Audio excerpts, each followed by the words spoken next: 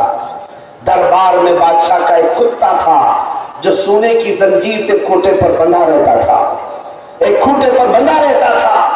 جیسے ہی وہ پادری گالیاں دینے لگا وہیں سے کتا بھونکنے لگا، زور زور سے بھونکنے لگا۔ درباریوں نے کہا کہ تیرا بیان شاید کتے کو اچھا نہیں لگ رہا اس لیے کتا بھونک رہا ہے۔ عیسائی پادری نے کہا وہ تو جانور ہے، میرا بیان کیا سمجھے گا؟ دوسری بار گالیاں دینے لگا، کتا پھر بھونکنے لگا۔ پھر لوگوں نے کہا تیرے بیان پر ہی کتا بھونک رہا ہے۔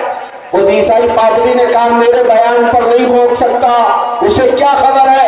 تیسری بار جب نبی پاک کی شان میں ہرزہ سرائی شروع کیا، اس کتے نے زنجیر توڑ دیا اور اچھل کر کے ایسے دربار میں آیا، اس عیسائی پادری کے سینے پر چڑھ کر اسے دم صدر میں چاک کر کے 2 ٹکڑوں میں بدل دیا۔ اس کتے کی ہیبت ایسی طاری تھی، پورے دربار میں سپاہی سے لے کر بادشاہ تک ہر آدمی کھڑا رہ گیا اور کتے کو دیکھنے کی بھی تاب نہیں تھی، ایسا لگتا تھا کوئی شیر ببر آیا ہوا ہے۔ اس کتے کی ہیبت سے لوگ ڈرے ہوئے تھے، اور تاریخ میں یہ لکھا ہے جنہوں نے ہماری کھوپڑیوں سے مینار بنایا تھا، جنہوں نے بغداد کو ہمارے خون سے نہلایا تھا، اسی تتاریوں کے دربار میں 1-2 نہیں 10,000 تتاریوں نے کلمہ پڑھ کر اسلام قبول کر لیا۔ سبحان اللہ سبحان اللہ سبحان اللہ سبحان اللہ۔ جب رب تبارک و تعالیٰ ناموں سے رسالت کی حفاظت فرماتا ہے تو وہ کتوں کے ذریعے سے بھی کام لیتا ہے۔ یہ بات یاد رکھو، اور دنیا کو بھی میں یہ بتاتا ہوں، ہمیں قید کر دینے سے یا ہمیں پھانسی دے دینے سے اسلام کا خاتمہ نہیں ہوگا۔ کچھ لوگ یہ سمجھتے ہوں گے، آپ کو پتہ ہے تاریخ میں جب مراد آباد میں کفایت علی کافی رحمت اللہ تعالیٰ علیہ کو پھانسی پر چڑھایا گیا تھا، انگریز 8 دن تک جشن منا رہے تھے۔ ایک ایسے مولوی کو ہم نے پھانسی پر چڑھایا ہے جس کی زبان چلتی تھی تو ہزاروں لوگوں سے سنتے تھے، اور پورے لوگوں میں اس کا ایک روپ تھا۔ ہم نے اس مولوی کو ختم کر دیا، مسلمانوں میں ایک خوف پیدا ہو جائے گا، ڈر پیدا ہو جائے گا۔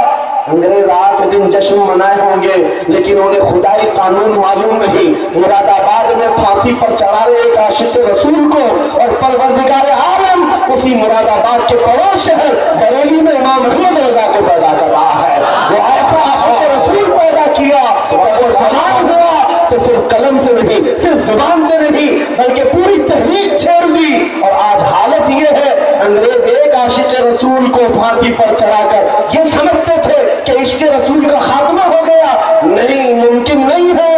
بریلی کی زبان پھر چلی ہے تو ایسے چلی، خطہ خطہ آج بولتا ہے، ڈال دی قلب میں عظمت مصطفیٰ سیدی اعلیٰ حضرت کو لاکھوں سلام۔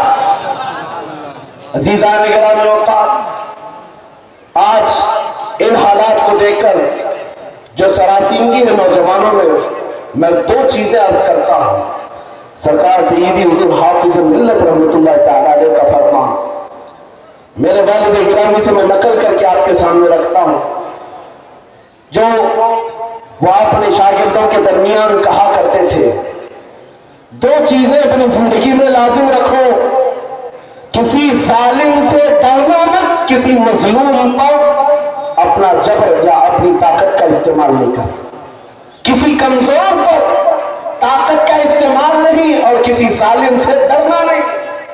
یہ 2 چیزیں لے کر کے چلو، تمہارا کچھ نہیں ہوگا۔ کلمہ طیبہ پڑھا ہے اور میرے نبی کی امت میں موت تو یوں بھی کسی بستر پر آنی ہی ہے، اور جب موت آنا ہی ہے تو میرے نبی کی سنتوں پر آ جائے، حضور کی محبت میں آ جائے، کیا فرق پڑتا ہے؟ عزیزان گرامی وقار، اس جملے کو لے کر چلے، خاص کر آپ کے اس صوبے میں یہاں لوگوں کو بلڈوزر سے ڈرایا جاتا ہے۔ مسلمانوں، ایک چھوٹی مشین سے ڈرنے والی قوم تو نہیں، غیر قانونی چیزوں سے بچ جاؤ۔ بلڈوزر کیا کری، اس سے بڑی مشینیں بھی آئیں، تمہیں ہلانا نہیں چاہیے۔ ہاں، زیادہ سے زیادہ غیر قانونی یا پھر کسی طرح سے اپنے ہوس کے لیے مکانوں کو یا دیواروں کو گرایا جا سکتا ہے، لیکن مضبوط عشق رسول ہو، اس سے بڑی طاقتیں بھی تمہارے سینے سے عشق رسول نہیں چھین سکتی،